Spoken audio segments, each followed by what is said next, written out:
in the pediatric patient. Administer the appropriate topical and local anesthetic to ensure anesthesia of the tooth as well as the soft tissues adjacent to the tooth. In the mandible, use an inferior alveolar nerve block supplemented by an infiltration of the lower buccal nerve. In the maxilla, an infiltration of the buccal and occasionally on the palatal side of the tooth are required, especially if pulp therapy is planned.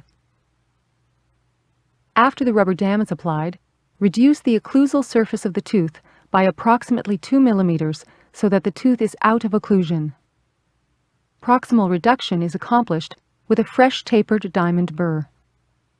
Contact with adjacent teeth must be broken gingivally and buccolingually, maintaining vertical walls with only a slight convergence in an occlusal direction. Care must be taken to avoid damage to the adjacent teeth. The placement of wooden wedges can aid in the separation of teeth during preparation. Using the side of a tapered burr, round off all the line angles, such as the buccal and lingual proximal line angles around the tooth.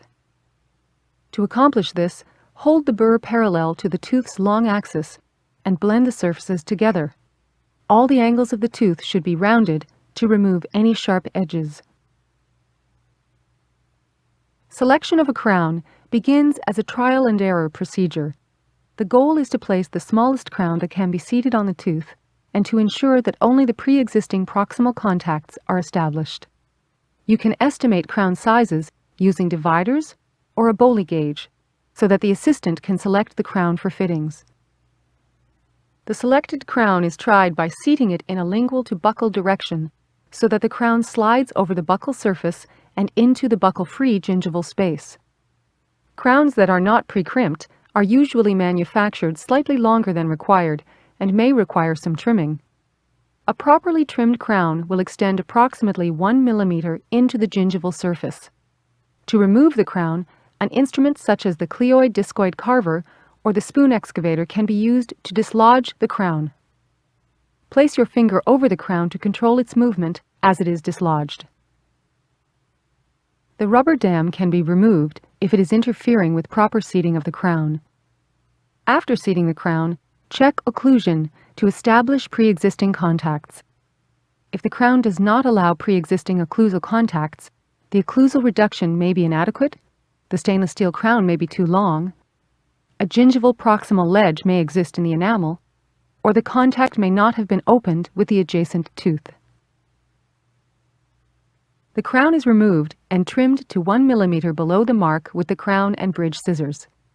It is important to be careful with the sharp metal excess that is trimmed off of the crown and to dispose of it properly with other sharp waste. The crown margins should be trimmed to parallel the contours of the gingival tissue around the tooth. In addition, the crown should be contoured and crimped to form a tightly fitting crown.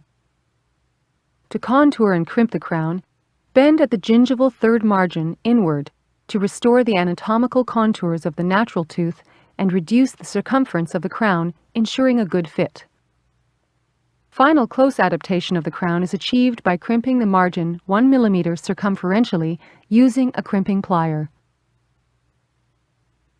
After seating the crown, check the gingival margins and observe gingival tissues for excessive blanching. Examine the proximal contacts by clearing them with dental floss. Next, check the crown in occlusion, noting any movement during closure. Care should be taken during the removing of the crown, especially during this stage, as it may spring off. Final smoothing of the margin should be accomplished with the rubber wheel or points to establish smooth flowing margins and to remove the product tattoo. Next, cement the crown using glass ionomer cement.